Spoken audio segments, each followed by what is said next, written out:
This is part of the problem. You can't produce a headline that says the President of the United States went batshit nuts last night.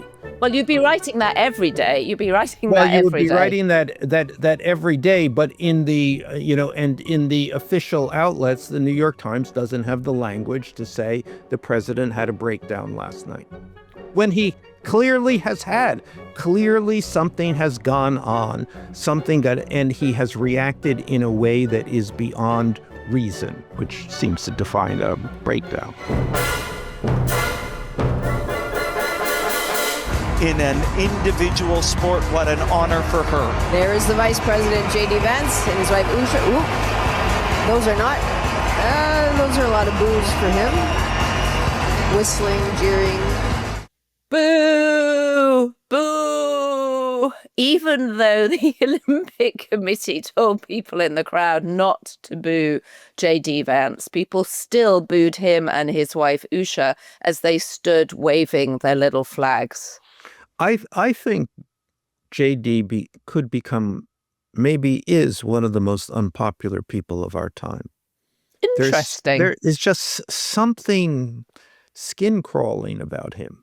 Well, he just I guess did. his apparent and obvious and profound insincerity. Yeah, I mean, the 180-degree swivel from Trump is the new Hitler to Trump is my lord and master and I will defend him at all costs. Yeah, no, I don't think you can recover from that. Thank God. I think, well, he recovered to be vice president.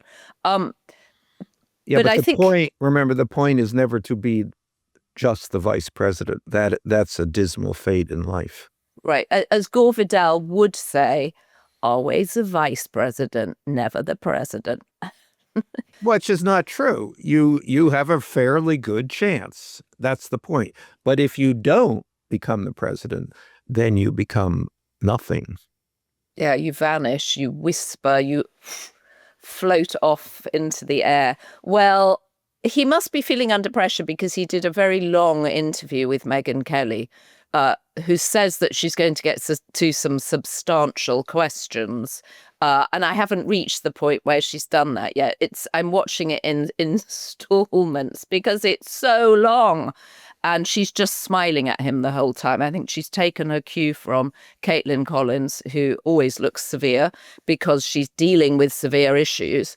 And as we know, as we discussed on Tuesday, or was it Thursday? Who knows? The week whistles past. But we discussed that Donald Trump attacked Caitlin Collins for not smiling when she was asking him about the victims of the Epstein files. Anyway, Megyn was smiling fulsomely at J.D. Vance, who I'm sure knows he's not very popular, which is why he was doing the interview. The Megyn Kelly thing is to smile and then bite you. Well, she didn't. So, I mean, she smiled. She doesn't necessarily, it's you can't tell. But I've seen. I remember there was one moment on the campaign trail where Trump gave her an interview, which was interesting because they had been at odds, but then she had systematically sucked up to him, and then he had become convinced that she was on his side, and then they got into the interview room with her, and she chewed him to pieces. It was really kind of spectacular and resulted in a fight of Trump's people and her people at the end. Lots of threats. It was an impressive moment. More impressive than when she wore spaghetti straps to interview Putin. I missed that. Okay, well, let's move swiftly on. J.D. Vance is, I'm sure, pretending that he wasn't booed at the Winter Olympics, which I have to say I haven't started watching yet because there's no time to watch the Winter Olympics because there's too much going on here in terms of political sporting events. Too many podcasts. Too many podcasts. So, of course, where do we begin? Should we begin with the insane meme, the truth social frenzy that was going on Thursday night? A breakdown, and I spoke to people in the White House about this, and their view was, whoa, actually, let me quote, off his meds. Which is an interesting thing, that they can acknowledge when Trump is too Trumpy, when he has gone further than they would have expected, and at which point they acknowledge that there is something that has probably happened, that something pushed him over the edge, which is another term they use. He went over the edge last night. So we're talking, of course, about the racist meme of the Obamas presented as apes, which what that was in the context of like 60 or 70 Trump truth posts that night, sitting up all night to just reflexively, just a kind of brain dump of bile. Well, I think I was in it. I think that was the night that I got at least one bile-rific call out. Bile-rific call out. Well, if only he listened to his own Health and Human Services Secretary, RFK Jr., he would know that if he just ate a lot of steak, none of this would happen. We can come on to RFK Jr.'s cure for schizophrenia in a moment. But so even within the White House, where they see presumably everything, they are...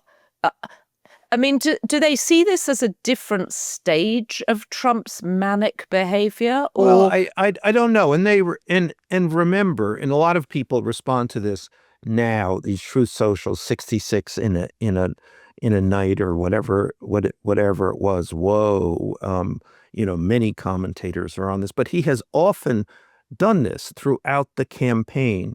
One of the themes of the campaign among the Trump staffers was, thank God he's doing this on Trump Social rather than Twitter, because on Trump Social, because he's the only one on Trump Social, nobody sees it.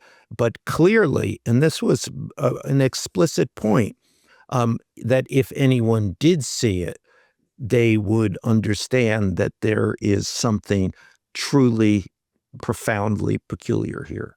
But the media cover Truth Social, obviously, because that's how Trump is communicating. He used to communicate through Fox News, and now he does it on well, they cover it now, but that's also recent. In that whole in the campaign, they did not cover it. I mean, the media doesn't really cover Truth Social. He continues to get a break on this. Yes, some, the Obama meme, that kind of thing, but not the daily or certainly weekly breakdowns. Well, I can assure you at the Daily Beast, we monitor his Truth Socials because we're using it as a sort of, it's almost like a different kind of blood pressure monitor. You have what he physically looks like, and then what we think is mentally going on Truth Social. Because you're a news organization, you can only deal with so many things. You have to pick from the most incendiary, but below the most incendiary, there is then a declining order of other craziness. So, and you can't produce a headline. This is part of the problem. You can't produce a headline that says the President of the United States went batshit nuts last night. That you'd be writing that every day. You'd be writing that every day. Well, you would be writing that every day. But in the and in the official outlets, the New York Times doesn't have the language to say the president had a breakdown last night. Right. When he clearly has had, something has gone on, and he has reacted in a way that is beyond reason, which seems to define a breakdown. Well, I think we know what's gotten under his skin besides you, which is Jeffrey Epstein, the release of the Epstein files, which are just coming up with news stories every day, 3 million of them, like looking for a needle in a haystack, as we know. On Monday, Congress is going to be able to look at them unredacted. I don't even physically know how that's possible. You've got 450 Congress people. How on earth are they going to even begin to say what they want to look at? And a lot of this will have to be performative. They'll have to go up to the Hill. They're not allowed to take anything away. They have to look at it on DOJ computers. So that's confusing. And then, of course, Ghislaine Maxwell is going to be giving evidence from her prison camp in Texas, where she was moved after her 2-day interview with do we know Todd Blanche. she's not coming to Washington, which I believe that we said the other day. So she's doing this remotely. She's doing this from the prison camp, probably with her puppy. Her puppy will be jumping around at her feet. No, and and I mean, I think we're coming into a new phase of the Epstein files, which is the weaponization phase. So who can claim this? There is so much material. It is, and so much. You can make anything out of all of this information. So it's a question of who can claim it. I mean, it's a hall of mirrors. Reality is endlessly distorted, and the loudest, weirdest, most insistent voice gets to claim the narrative, which everybody is trying to do right now. The Republicans are clearly setting up the Clintons to be the face of this. The Ghislaine interview, I would expect, is going to work for the Republicans because she's made whatever deal she has only one recourse in life, and that is to curry favor with Donald Trump. So she's desperate for a pardon. So she will be good for the Republicans in that. And now Trump obviously has dived into this, looking for a way to position himself favorably, which is at my expense, not no expense, but suggesting that I was in a conspiracy with Jeffrey Epstein to damage Donald Trump. So I think we're in this moment. Who is going to claim the Epstein conspiracy for himself? And then, of course, we've got all the women, many of whose names haven't been redacted, many of whom have turned up in photos, and who are looking for some sort of reckoning or looking for some sort of conclusion to this.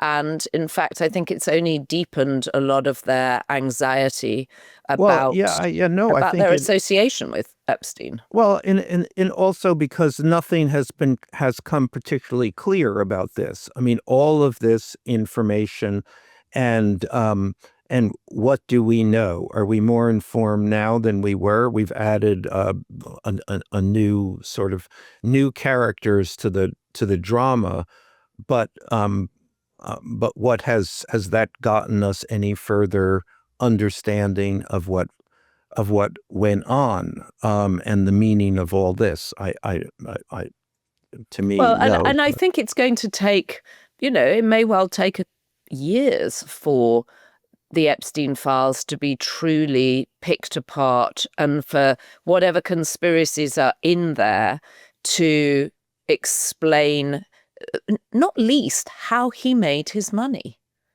Which still remains a mystery at the center of all this. This is a man that died with $600 million. He lived a lifestyle that cost probably up to $100 million. And no one understands. You remember having this conversation with Leon Black, the co-founder of Apollo, the private equity group, where he said, how did Jeffrey make his money?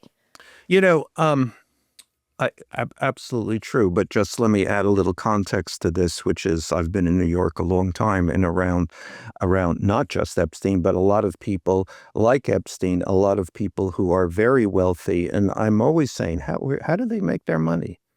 I mean, I don't think all of them were like Epstein. They didn't have an industrial-sized, vertically integrated. Well, they didn't, but there is, program. I mean, enormous numbers of people. Where does the money come from in this time? And this goes to the whole nature of this story, and why it is intrinsically fascinating to so many people. Where does the money come for so many people who have so much money? There is, the logic of this. It seems to me that everybody should give out a little one pager. This is why I have I have more money than anyone has ever imagined happening. Well, and the other thing I find interesting about it is, there are things like Jeffrey Epstein introduced Sergey Brin, the co-founder of Google, to JP Morgan. In 2012, I think. Why on earth couldn't JP Morgan have approached Sergey Brin separately? Why didn't Sergey Brin, the co-founder of Google, immensely wealthy, I think at the time probably the third richest man in the world, why would he need Jeffrey Epstein to create that introduction for him? That makes zero sense. Zero sense. Everybody, if you plumb the depths of every middleman in New York, and most men seem to be middlemen in New York, you think, why is it that they do what they do? Why wouldn't it be more efficient to eliminate the middleman? But nevertheless, it turns out that the middlemen make everything happen. It's just so strange to me. So strange that Sergey Brin would think he would need Jeffrey Epstein to introduce him to America's biggest bank. I mean, what on earth was his financial advisor doing?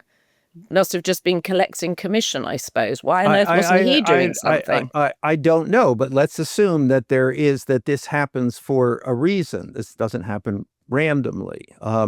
I mean, the people at JP Morgan are probably slugs, and they probably sit there and do nothing until the middlemen, the guys who are really actively out there trying to make money, which is what a middleman does, right, calls them up and say, hey, I've got a live 20 one or for 30 you. or $40 billion for you. Yeah. And then, of course, Jeffrey Epstein made money from the introduction, which we saw from earlier papers released to do with the Epstein files. That's what floats the middleman. Okay, so we have the to VIG, stay... That's called the VIG. The VIG. It's called the VIG. Okay. Well, the thing that we... So Trump has... I mean, actually, there was a relatively bipartisan approach to the racist meme. Trump eventually took it down, saying that, it was a member of his team. He didn't know about it. Yes, he understood it was racist. He was taking it down. I mean, pathetic obfuscating and blaming of other people, which is obviously what he always does. Thoughts? Yeah, well, I know the operation. This stuff comes. They send him. Natalie Harp is at the head of the list here. They send him stuff. Anything that they think confirms his point of view about anything and makes him look good and someone else look bad. It just is a funnel of stuff that comes to him. So could he have inadvertently snapped that up? Well, it's everything is to some degree inadvertent. There is no thought here. So to impose thought on this, I didn't think about this.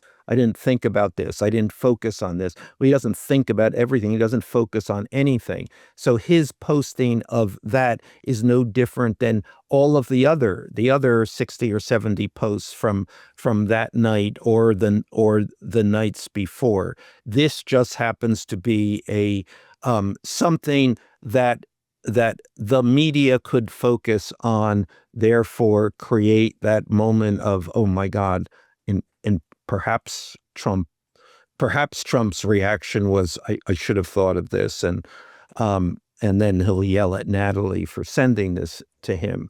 But it is no different. There is no exception to what happened here. Right. Well, it took our eye off the ball on what's happening with the Iran conversations. Your friend Steve Witkoff back in there with Jared Kushner, and they didn't make any remarks to the press after they left the conversations. They did not seem to make any progress. Well, we don't know if they made any progress. Who knows? Maybe there'll be another big peace announcement. But he's also closer to home, trying to name Penn Station after himself. On the heels of the Kennedy Center, and we discussed this the other day of the of how preposterous that was in any political sense. I mean, he gets nothing from that. This move to put his name on apparently anything he can put his name on is to no political advantage. Quite the opposite. I mean, the rebranding the Kennedy Center has got to be one of the most dumbass political moves of a long time. I mean, the Kennedy Center is an accepted, even beloved institution. John F. Kennedy, one of the most popular figures of modern history, and let's take that on. Obviously, it was a catastrophe. The performers bowing out, audiences, the family, the real Kennedy audiences. family coming up and saying this is terrible. The Right. minute you're out of office, we're going to reclaim But in addition, the Kennedy Center couldn't operate, so now he has to close this down. Well, I But hope that then, doesn't happen to Penn Station. There are 800,000 people a day who use Penn Station. well, so the thing is, and then why would he do that? So I mean, let's be clear. He is now holding Penn Station hostage. It needs the release of federal money in order to continue building a tunnel, which everybody thinks is necessary. It is without that, there's enormous amount of economic issues that become at risk because it's such a focal point and funnel of so much activity. Yeah, no, this is actually catastrophic for New Jersey and New York. We badly need a tunnel connecting the two places. Well, it's not just so many people it's not commute. just it's not just a local issue. It's a national issue because so much flows through this, so much necessary economic activity. But okay, so put that aside. So anyway, that's the setup. He's doing that. He's holding those monies hostage in return for putting his name on Penn Station, Trump Station. So why would he do this? What is the possible political gain here? Now, this is the same question I asked of people I know in the White House. What is going on? What does he think he's going to accomplish? And they were quite methodical in interpreting Trump, that this has been, and reminding me that this has been the fulcrum of Trump's career. What has he done? What did he do different from other people? What was really the thing that propelled him? And it was putting his name on buildings. And it's interesting because when he started to do this was not something done in the real estate business. Developers did not put their names on buildings. Developers were not stars. Developers were developers. They were guys who were there to make money and the other fripperies, fame, celebrity, etc., uninteresting to them. Trump comes along, puts his name on every building. He puts his name as big as it can be. And that, we should remind ourselves, becomes the way he comes to in enormous attention and prominence. So in his mind, and this is what people in the White House are, understand, and were reminding me of, it is central to the attention he has gotten, which is central to his political success. I guess, but what's so interesting is he's put his name on all his businesses, right? So Trump Model, Trump Waters, Trump Water, Trump University, Trump Steak, Trump Champagne, and all these things have vanished. I mean, they've been pursued by lawsuits. Trump Casino. But he's the president of the United States for the second time. I mean, I know. It's just something has profoundly worked. Something has profoundly worked. In the dot-com age, I had a business which raised quite a bit of money, and I put my name on it for the express purpose that I thought it would make it much harder for them to fire me. Well, maybe that's what he was doing. They fired me anyway. What was it called? Was it called Michael Wolff Enterprises or The Wolf's at the Door? What was it called? It was called Wolff New Media. Wolff New Media. Okay. Well, you're not president of the United States. Maybe you just didn't do it big enough. You weren't bigly enough. Anyway, I really hope if he does end up doing that and that becomes the quid pro quo, that they release the funds, which have already been appropriated. I'm sure it would. I mean, that's the appeal. That's the bargain. They're saying this is easy. We'll give you the money. It's right there. All you have to do is agree to this one little thing. And they go, just call it Trump Station. What the hell? What's the difference? Right, just give in. He's just demanding. It's like a child. Give in to him. Yeah, it doesn't. They will say it doesn't cost you anything. Actually, it gets you an enormous amount of money. Why not do it? Why not? Now, I mean, the reasons actually not to do it then become more complicated to explain because he's insisting, because this is all about domination, because this is all about making himself a fait accompli, because this is all about Donald Trump being omnipresent in our heads. So, but that against the release of your whatever it is, 46 billion, or I don't know. I think it's a $17 billion project. And the minute they stop working, which is what they're doing at the moment, it's costing between, I think, 30 and 40 million a month just to store the machinery, close the 5 different sites down. I mean, and this is taxpayers' money. This is infuriating to me that this is a waste of our money. Yes, so we will say, in order not to waste the money, the principal will give way to the money, which he is counting on. Well, Chuck Schumer, who he was trying to get to agree to this, has demurred and pushed it off. But it will be interesting. And you're right.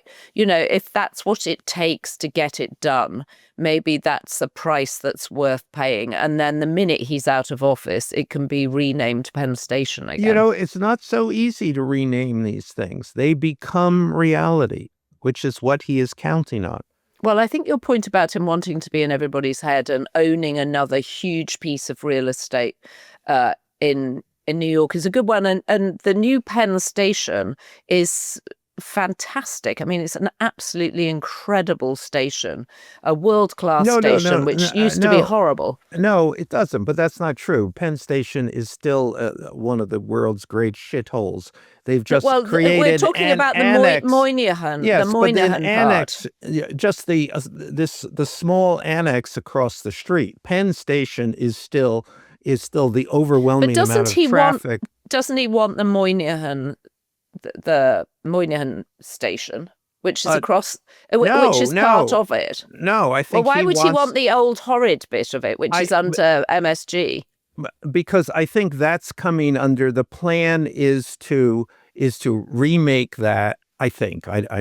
No, you're right. This is what they've hired Andy Byford to do. Andy Byford, who used to run the MTA, the subways, came from London. He's British, and he's come back to oversee the remaking of Penn Station. But I assumed it was Moynihan Station. No, he doesn't want Moynihan's. Who knows that? That's just this annex. Penn Station. He wants Penn Station. He doesn't want the annex. All right. Well, the annex is fantastic. It used to be the old post office, a glorious building. It makes you want to take trains. It makes you want to do a full Joe Biden and just ride up and down on the Acela. Yeah, but that is. I mean, you're on. That's the Amtrak line, which is well, it goes to DC, goes up to Boston, goes to DC, does the whole of the East Coast. But it's not principally the commuter line, which is where all the traffic comes. True. Okay. All right. Well, I've never been a commuter in terms of from New Jersey to New York, so that's why I got a bit confused. But I do use Moynihan, the annex, as you call it, which I think is glorious. I grew up in New Jersey. Yeah, of course you did. I'd forgotten that. Yeah, you and William Carlos Williams, and who was the other one? Allen Ginsberg. Okay, so and what about Carter? If you're just Hurricane Carter. You don't even know who Hurricane Carter is. I think he's a boxer. He's a boxer, isn't he? Is Yeah, he's very a boxer. good. I do know. A Bob Dylan song. But I do think this, putting your name on the building and this, I mean, I think the Kennedy Center thing is instructive and destructive. I mean, what he is doing, I mean, look at this. In the course of just a couple of months, the Kennedy Center has ceased to be able to operate. It is now being closed down. He is going to rip it apart, rip it down to its steel, and then create something else. So we will go from this iconic Edward Durrell Stone modernist building to a imperial neoclassical style, and in which this will reopen sometime in the future as a building not for the performing arts but for some arena-like spectacles, and it will be called the Trump Center. And Turning Point USA will turn up and do their rallies. Exactly, there. But the important thing is it will be called the Trump Center, and we will not remember what was there before. That's the plan. That's what he counts on. That truly is an autocratic move. And of course, the irony is that RFK Jr. Is right there alongside him in his cabinet meetings and telling everybody that actually if you've got schizophrenia, if you eat a couple of steaks, you'll be fine. He's come out now saying that the keto diet is the cure to schizophrenia. Yeah, well, the RFK thing, but I would say before we segue into the RFK thing, are you just throwing it away as the RFK Jr. thing? Because this is a major. I just want to flag the president's diet, which is a steak diet, an all steak all the time diet. I thought he had Chick-fil-A as well. Doesn't he have Chick-fil-A and Fisher Filet? Or whatever a fish fillet sandwich from McDonald's. No, from McDonald's he likes he likes a Big Mac. It's always a hamburger from whatever, sometimes pizza. But otherwise from every other fast food joint he gets the hamburger. Well, chicken. Anyway, he doesn't want chicken. RFK Jr. I'm not a chicken man. You think I'm a chicken man? So RFK Jr. has put out another of his madcap considerations, which is if you go on the keto diet and you have schizophrenia, you may get cured. According to some kind of study that he read 2 days ago. Yes, the author of the study has already come out and say, no, that's a misreading of it. Of course he has. But let's just, it's just thinking through this. What is RFK Jr.'s game here? By the way, the COVID vaccines, which is the whole point of this, is now under review, and we have lost and we will lose more of our ability to easily obtain a COVID shot. What does RFK want here?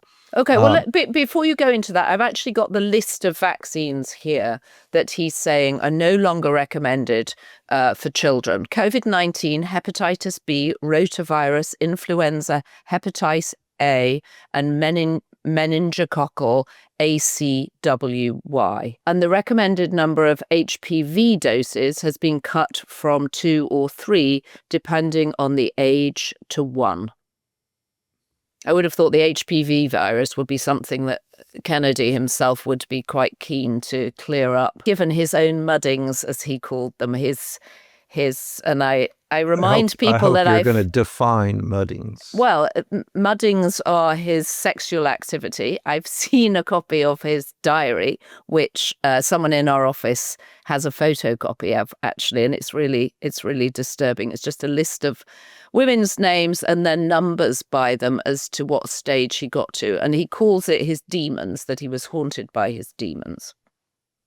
He's a really, really peculiar man, and particularly peculiar to have at as Health and Human Services Secretary. There are two. I mean, there's only 2 reasons that he would be pursuing these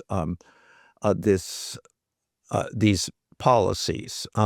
One is that he is flatly out of his mind.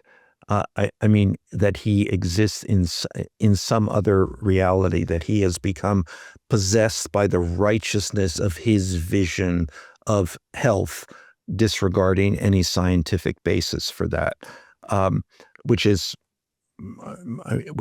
seems like actually quite a reasonable explanation for where he has gotten to on this. And certainly what his family say about him. Yeah, but the other explanation is an understanding or a perception on his part that this is really central to the MAGA people, that they are, that for a whole set of reasons, and certainly involving COVID, the health guidelines and instructions and assumptions of the past number of generations have all become deeply suspect, and they are in opposition to this view, and so Kennedy's catering to that is the platform with which he hopes to become the president of the United States. And what's interesting about it is, and people are always saying the thing about Donald Trump is there's often a kernel of truth at the center of some of his crazier ideas, is there are issues with American health. People are obese. 64% of the population are overweight. 43%, I think, are obese. And the solution. But I would hesitate there. Yes, there. But the real thing, and the real emotional nexus of this issue is vaccines, and vaccines have been there is no evidence at all that they are what RFK and company claims they are, and no evidence at all that the American public as a whole has become suspicious of them. It is just a very defined MAGA minority who has elevated this into a central issue and a central part of their political identity. Well, and as you say, he was actually interested in the environment until he stumbled on vaccines as something which gave himself something of a base. Now, it is quite possible also, of course, I mean, I set these two things. He's crazy or he's a political opportunist. But it is highly possible that these two things are true at the same time. Yeah, no, they're not mutually exclusive. And we know that he's said that his brain got chewed up by a brain worm. Which is even more threatening, that the crazy man's crazy beliefs are convergent with a politically powerful movement. Mm-hmm. And, it's funny, you go on holiday and you visit ruins of civilizations and you think, well, this does seem like it was a very plausible civilization. How is it possible that it went out of being? You look at these ruins from 1,000 years ago and you think, oh, goodness, that is strange that they just stopped. And yet you think, oh, the reintroduction of diseases, because we had vaccines that stopped polio, that stopped measles, that stopped all these diseases that killed children and killed adults. Oh, this is how it could happen, that America becomes disease-ridden, and that eventually the country just sort of falters. Well, I mean, since we've had these diseases before and we recovered from them and grew, I'm not exactly seeing that as a well, now you're sounding like RFK Jr. Oh, we've had these diseases before. A logical trajectory of history. But it is certainly, I mean, people are going to get sick. People are going to die. Well, people are already getting sick. There are already pockets of children getting people measles. Are, and you are undermining you are undermining intellectual progress, essentially. And intellectual progress is, progress. The number of scientists who've had the grants to their work just cut, the number of scientists who've left America, it's such a brain drain, and it's really difficult to build back. But again, and I keep coming back to this question, both in terms of Donald Trump and in terms of these other people in the administration. I think it's very, a critical question when it comes to Bobby Kennedy Jr. is that none of this appears to be politically intuitive or smart, to say the least. So there is all this kind of, heading in what I think is very plausibly into a kind of politically self-destructive hole, that this is all going to come, that this is not popular, that they are going to pay for this and pay grievously for taking away things that the American people have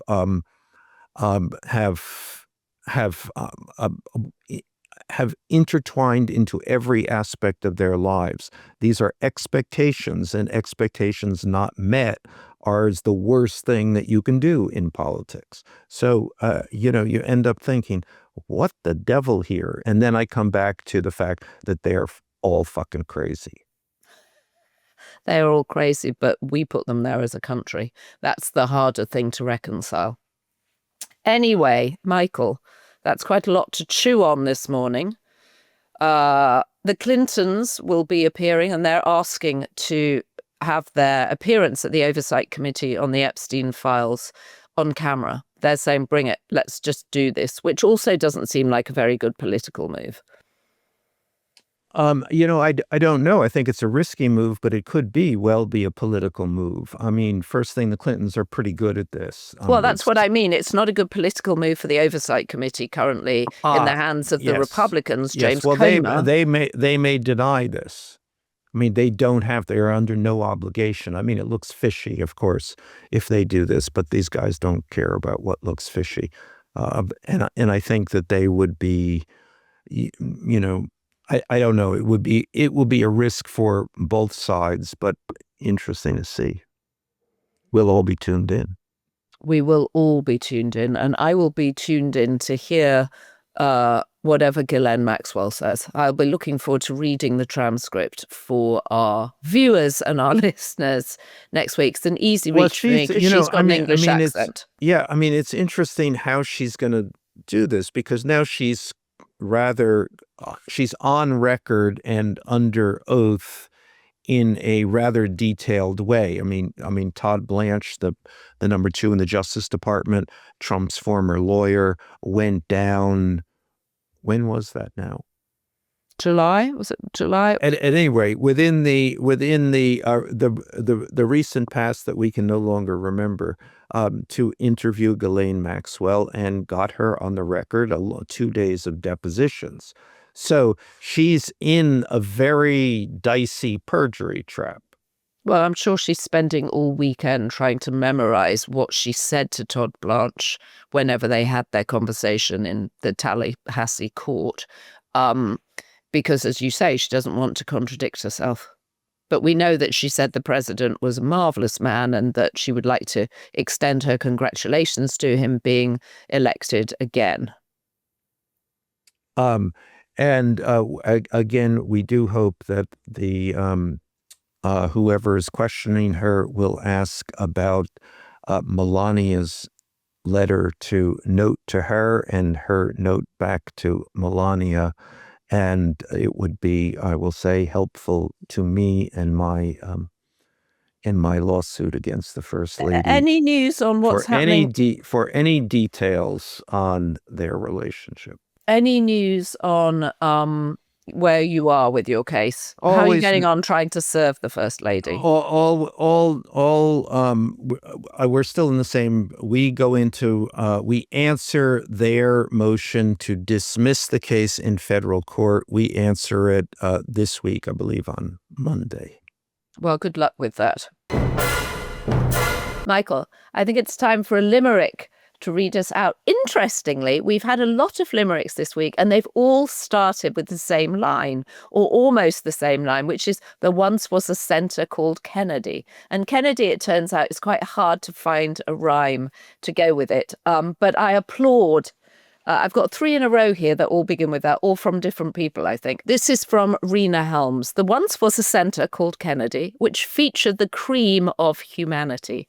But a gent with some gall smacked his name on the wall, which made for hideous calamity. I thought that was pretty good. Good job. Okay, Great. we've got one here from Sunray, 1938. There once was a centre called Kennedy, whose existence served the slain's memory. Good one. The audience declined and the artists resigned and refused to be stained with complicity. Also good. Also good. That's from Sunray.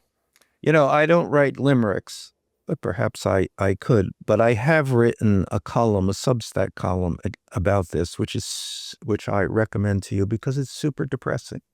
It's super depressing. Well, Yeah, I'm not sure I want to read it now. Well, it's you know, I think you should. I think everybody should think about how depressing this is. No, and it's also one of the things that autocrats do, right? They come in and they try and own the culture. And if they can't, they close it down. I mean, there is something very significant about what's going on with the Kennedy Center here that perhaps hasn't got its due attention because of everything else going on. You know, and it's and you know, and what people think is that this is a dumbass thing, you know, that he'll get hoisted on this, that the opposition is raising its voice. But the real truth is that it goes along. It's just obliterated. No one will remember the John F. Kennedy Memorial Center for the Performing Arts.